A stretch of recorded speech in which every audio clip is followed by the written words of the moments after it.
Hello friends, a warm welcome to this another session of advanced course in organizational behavior. Today I am going to talk about some another aspects or another perspective of organizational change and development. Till now we have discussed about various development strategies and models that how change can be implemented in terms of organizational effectiveness. Further in this session only, I will also talk about some another different perspective to organizational development in terms of Johari window and transactional analysis. These are the two another behavioral perspectives that are still very popular and are being used in organizations and corporate sectors in order to bring about change, a positive change in the interpersonal relationships among employees or group members. Till now in this module we have talked about that how different policies pertaining to change should be implemented and in what manner. Maybe the role of change agent or different strategies will play a very important role to implement any change. But today I am going to talk about a new perspective, that is Johari window, that how interpersonal conflicts, differences in opinions can damage any interpersonal relationship and how understanding one's own and others' attitudes and behaviors should be understood in order to bring about a positive change in interpersonal relationships. So, Johari window is one of an important tool. Basically, it is a mechanism which will help any organization to enhance interpersonal relationships among group members or team members. Before getting into detail about it, what is Johari window, I will first talk about interpersonal conflict. It is a ubiquitous term which exists in every organization, no matter what is the size of the organization, small, medium or large organization or in any sector. Interpersonal conflict among organizational members or group members or team members will definitely exist, and there can be n number of reasons that why any conflict between two people will exist. There can be because of scarcity of resources. This interpersonal conflict can be because of positional or rank status, that is hierarchy. It can be about personality differences. It can be about capabilities or aptitude to perform a particular task. But exactly what it is, how we tend to understand or experience interpersonal conflict. So, it is a confrontation between individuals or groups over scarce resources, controversial issues, incompatible goals or combination of these. Maybe one member have a very different goal and the other member have a different goal, although they are working in common team. Then how that goals become incompatible and how the goal will be achieved, maybe people will have different opinions and plans to achieve a common goal. That is how interpersonal conflict will take place in any group. So, it is an express disagreement between or among independent connected individuals who perceive their goals as incompatible with close friends, colleagues and family members. Interpersonal conflict is characterized by disliking the another person in the group, expressing hostility towards the other person in terms of physical or verbal aggression, or exaggerating the weakness of one another and not working collectively. Now, this aggression can be verbally in form of backbiting, that we tend to tarnish the image of the other person and not cooperating with the same person. So, definitely interpersonal conflict will take place between two individuals or between two members as well. So, what are the sources of interpersonal conflict? The sources can be in form of competition, differences in values, attitude, managerial styles or personality differences. The relationship in trouble will cause damage to the relationship, definitely. Some kind of incompatibility, if not resolved very much on time, will tend to damage the relationship, that it ceases to exist. Positional or status differences, that is hierarchy. Halo effect, that what the first impression we tend to receive on the basis of single characteristics, we tend to have that kind of impression in other situations as well, and maybe that impression or information we have received is wrong. Stereotyping, that means another reason to conflict is that we judge the person based on the background or to which he or she belongs to a particular group. And exploitative tendencies, maybe one employee can exploit the other person to perform the task or maybe take up more responsibility, and definitely this leads to interpersonal conflict. So, these are just simple reasons that have been quoted on this slide, but there can be another reasons as well. So, how to resolve this conflict and bring about a positive change in the interpersonal relationship among the group members and how that change can have a positive impact on their performances. So, the first tool that I am going to talk about is Johari window. It is an acronym because it was developed by Joseph Luft and Harrington Ingham. They have taken the first initial letters of their names as Johari window. This window is a technique designed to help people better understand the relationship with themselves and others. Now, it is very important to understand here what it has been mentioned on the slide, that it is designed to help better understand their relationship with themselves and others. It is about oneself and others. We have to become aware about ourselves and at the same time about the another person. It is not every time that only the other person will have some problem in his personality, or there can be some difference from his part. It can be from our part as well. Therefore, Johari window was developed by psychologists Joseph Luft and Harrington Ingham and is one of the most popular descriptive for analyzing interpersonal conflict. Johari window suggests ways of interpreting the conflicts that may develop between self and others. It is about two between me and the other persons. The other person can be one or two, more than two also, right. So, in simple terms, the self can be thought of as me and others is thought of as you. So, it is between two people, me and you, as there is certain information that a person knows about himself and certain information that is not known to us. So, why most of the time interpersonal conflict occurs? Because we are not knowing correctly about ourselves also, and we have no further or correct information about the other person as well. So, whenever there is this kind of communication gap in terms of information is missing between two people, this leads to conflict.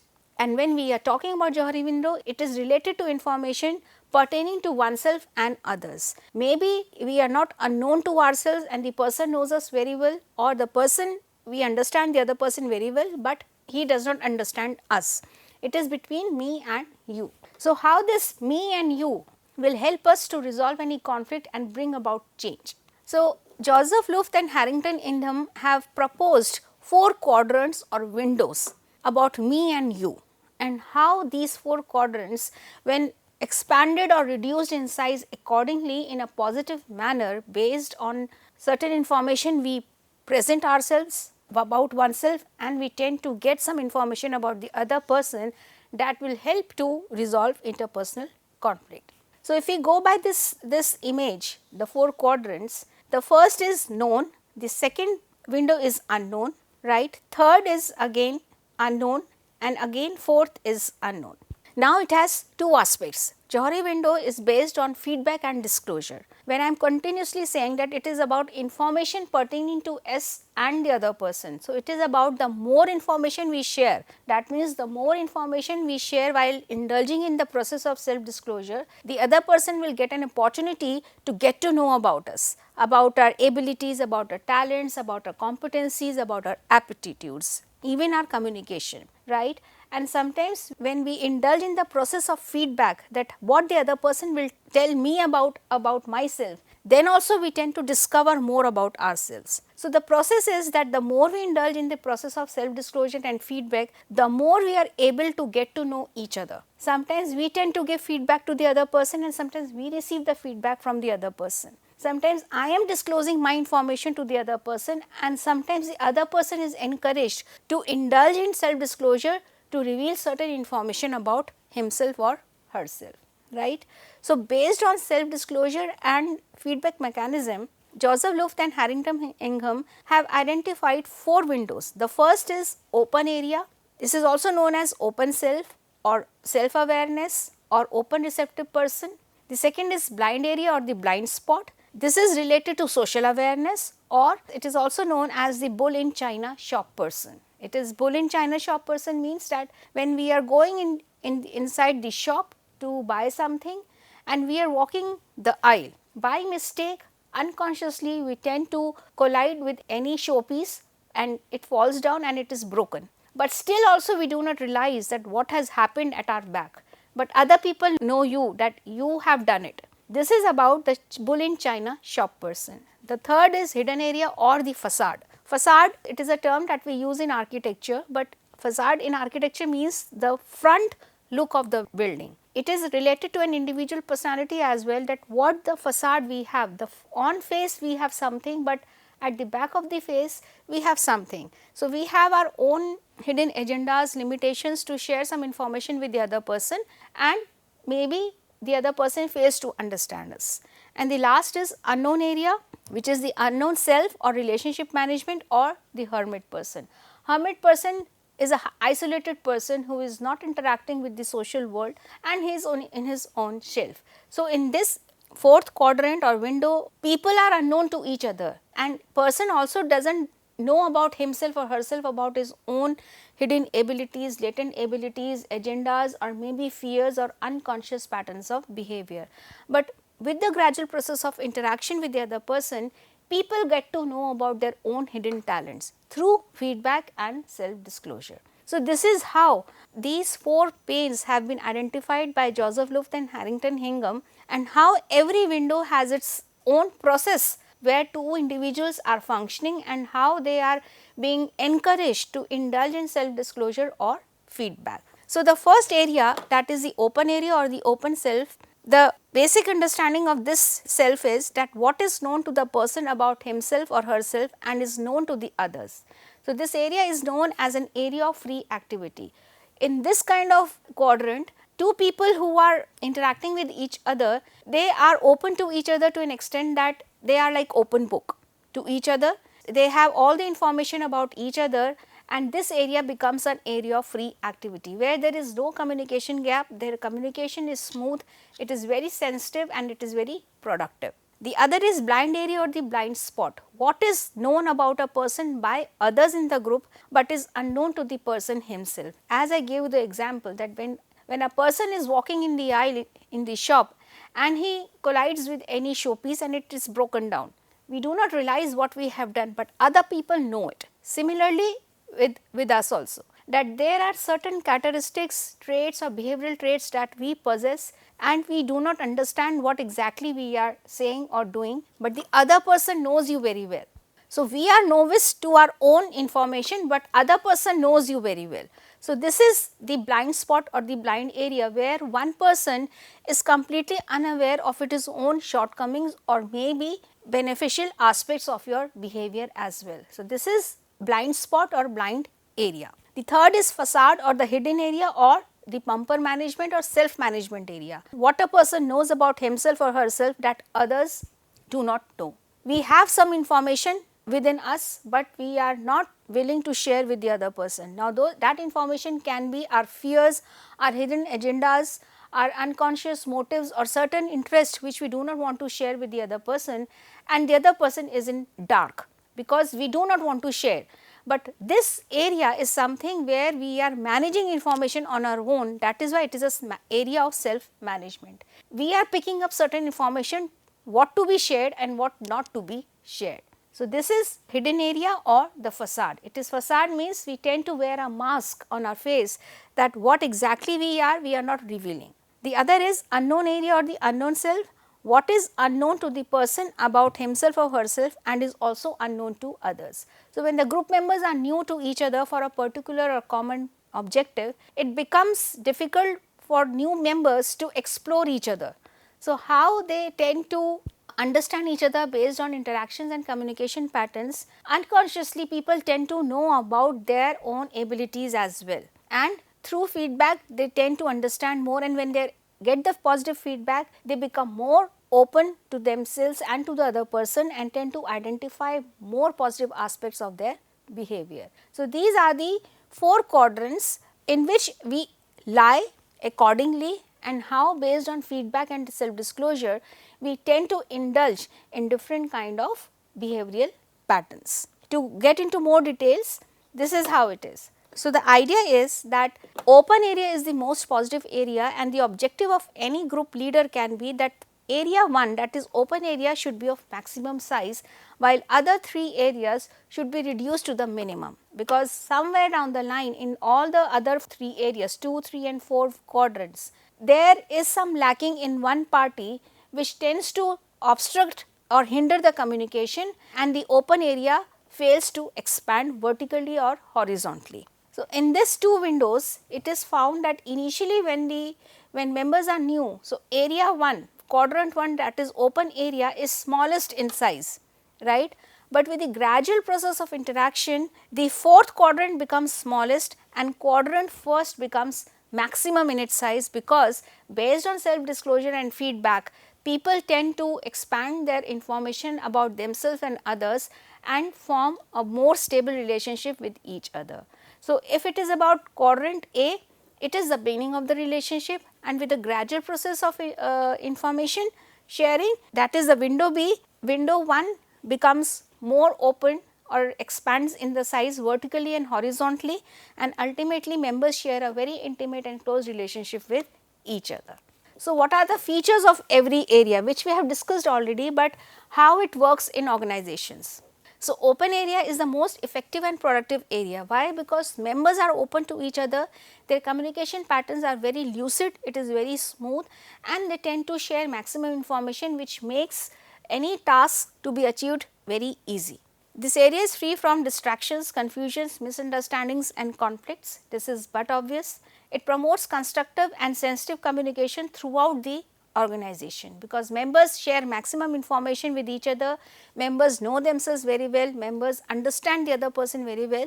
So, it becomes a very constructive and sensitive area for communication. Open area can be expanded vertically downward by the disclosure of an individual's information and feelings to members. So, if I just go to this slide. So, open area when is expanded vertically downward, that is the hidden area is reducing and it is horizontally expanding towards blind area, then blind area is reducing. So, ultimately what happens, the open area is expanding from both the angles, right, and this is only possible through disclosure of an individual's information and feelings to other team members.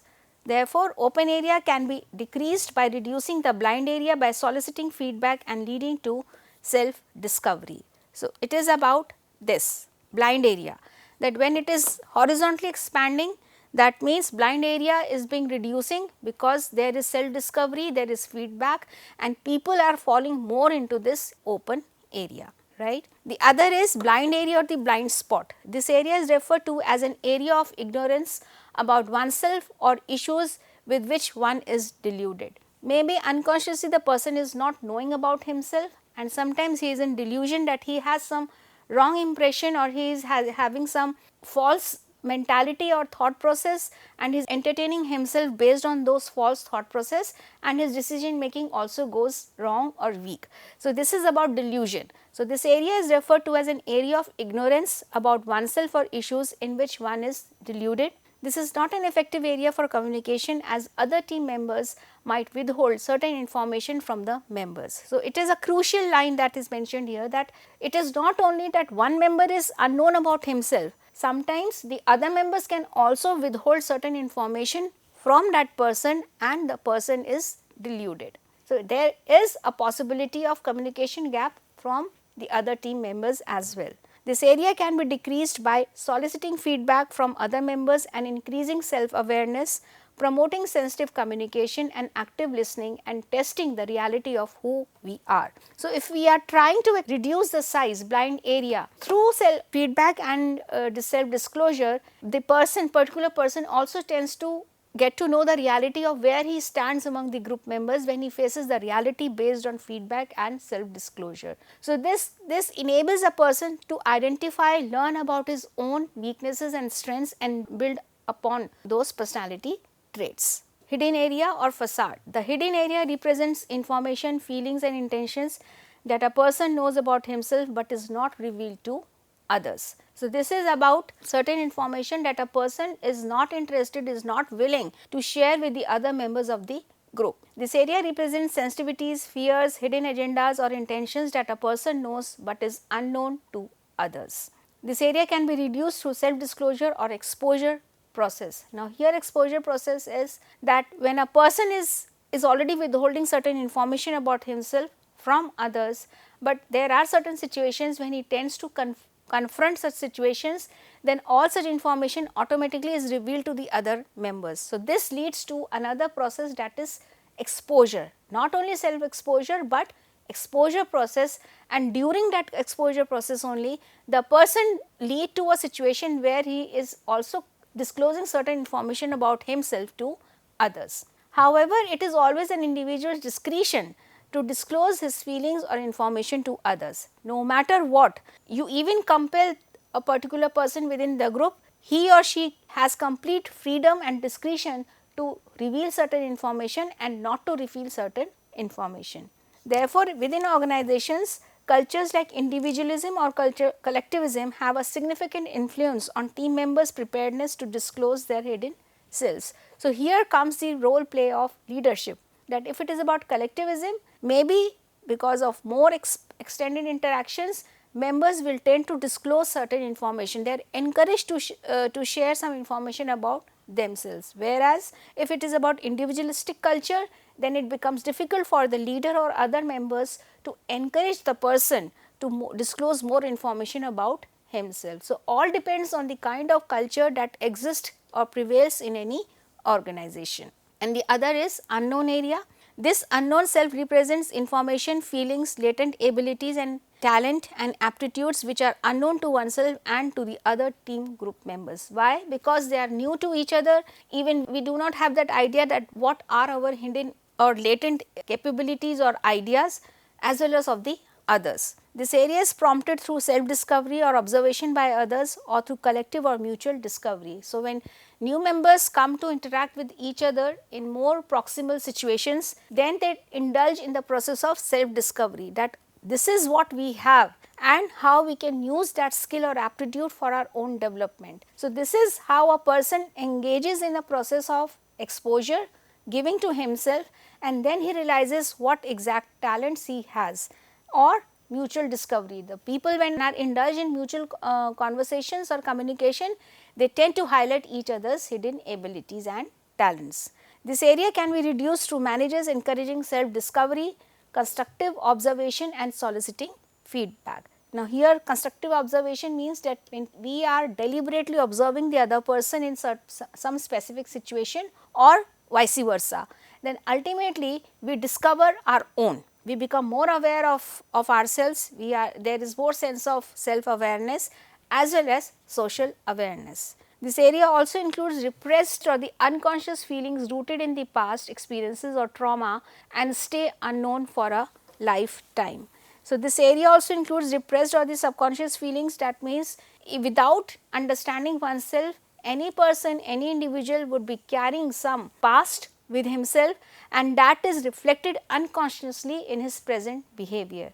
But when a person is indulging in any communication, there is self discovery, there is mutual discovery and observation where we realize about oneself and others, and we tend to move on from this unknown area to open area. So, these are the specific behavioral aspects that we tend to experience when we are talking about Johari window and based on the 4 quadrants. This picture is about feedback and disclosure.